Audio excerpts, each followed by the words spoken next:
మురళీ నాయక్ ఈ పేరు ఇప్పుడు భారతదేశంలోనే మారుమోగిపోతుంది. ముఖ్యంగా 2 తెలుగు రాష్ట్రాల్లో ఇతని గురించి మాట్లాడుకునే వాళ్ళు ఎవరు లేరు. అతని వీరత్వం అనేది ప్రతి హృదయాన్ని తాకింది. ఒక 25 ఏళ్ల కుర్రవాడు భారతదేశం కోసం ప్రాణాలు అర్పించడం అనేది ఇటీవల కాలంలో మనం చూస్తున్నాం. ఎందుకంటే ఇండియా పాకిస్తాన్ మధ్య ఒక రకంగా పూర్తి యుద్ధం మొదలైపోయిందని చెప్పాలి. మొదటగా అది చిన్న స్థాయి అనుకున్నాం.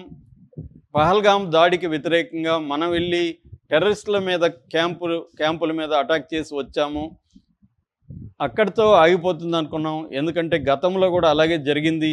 పుల్వామా అటాక్స్ కానీ, బాలాకోట్ అప్పుడు కూడా ఇలాగే జరిగింది. 2016లో కావచ్చు, 2019లో కావచ్చు. అలాగే అనుకున్నారు అందరూ. కానీ పాకిస్తాన్ ఈసారి అసీం మునీర్ అనే ఒక మూర్ఖుడైన జనరల్ చేతిలో పాకిస్తాన్ ఉండడం వల్ల పాకిస్తాన్ భారతదేశంతో కయ్యానికి కాలు దూవుతుంది. మనం ఓన్లీ మిలిటరీ కాకుండా, సివిలియన్స్ కాకుండా ఓన్లీ టెర్రరిస్ట్ క్యాంపుల మీద మనం అటాక్ చేస్తే పాకిస్తాన్ మన మిలిటరీ స్థావరాల మీద, మన ప్రజల మీద దాడులు చేసి చంపుతుంది. ఈ నేపథ్యంలో మన తెలుగు బిడ్డ మురళీ నాయక్ అమరుడయ్యాడు.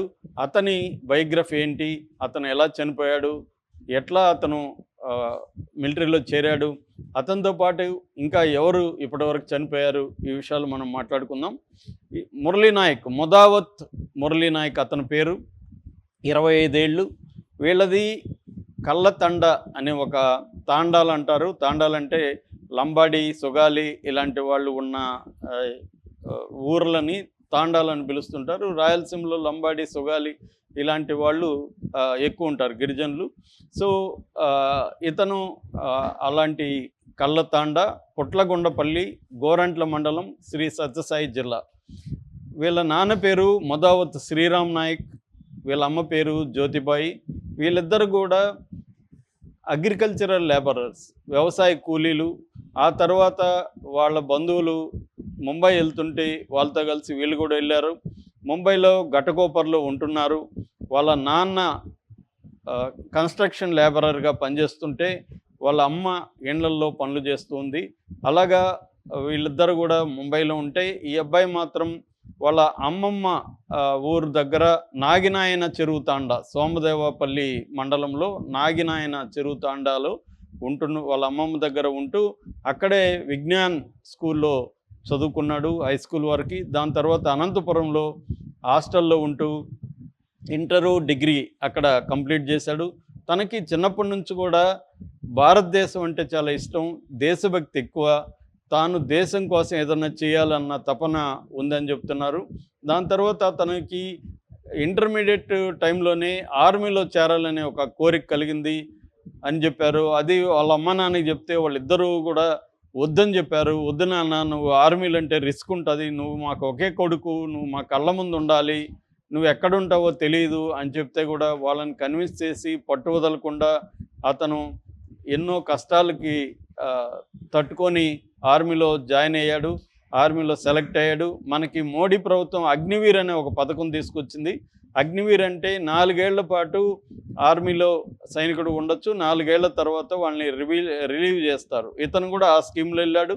ఆల్రెడీ 2.5 సంవత్సరం అయిపోయింది. ఇంకా 1.5 ఇయర్ ఉంటే రిలీవ్ అయ్యి బయటకు వచ్చేవాడు. కానీ దురదృష్టం ఏంటంటే అతను చనిపోయాడు. సో ఫస్ట్ నాసిక్లో, డియోలాల దగ్గర నాసిక్లో ట్రైనింగ్ అయింది.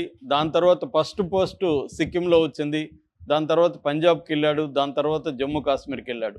అయితే వీళ్ళ అమ్మ నాన్నకి తాను జమ్మూకు కాశ్మీర్లో పనిచేస్తున్నట్టు చెప్పలేదు. పంజాబ్లోనే ఉన్నానని వాళ్ళ అమ్మ నాన్నకి చెప్పారు. వాళ్ళ అమ్మ నాన్న ఎన్నో కళ్ళగన్నారు. ఈ అబ్బాయి కోసం ఊళ్ళో ఒక ఇల్లు కట్టుకున్నారు, చిన్న ఇల్లు. ఈ అబ్బాయికి పెళ్లి చేద్దామనే ఉద్దేశంలో ఉన్నారు. ఈ లోపల జాతర జరిగితే మొన్న జాతర చూడడం కోసం ముంబై నుంచి వచ్చారు.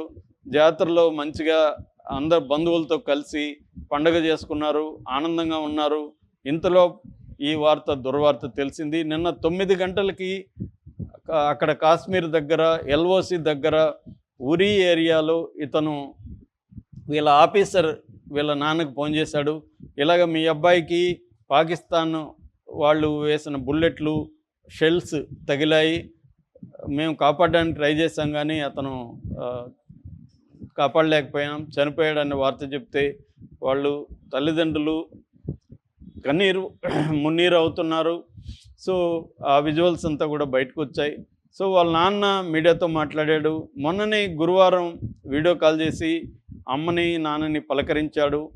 అమ్మ తిన్నావా, భోంచేసావా అని అడిగాడు. నాన్న నువ్వు ధైర్యంగా ఉండండి అని చెప్పాడు అని చెప్తున్నారు. తాను 3 నెలలకు ముందు వచ్చి కూడా 20 రోజులు వీళ్ళతో హ్యాపీగా గడిపి వెళ్ళాడని చెప్తున్నారు. సో పెళ్లి చేద్దామని వాళ్ళు అమ్మాయిని వెతుకుతున్నారు, ఇల్లు కట్టారు. ఎన్నో కలలు కన్నాము మా కొడుకు గురించి.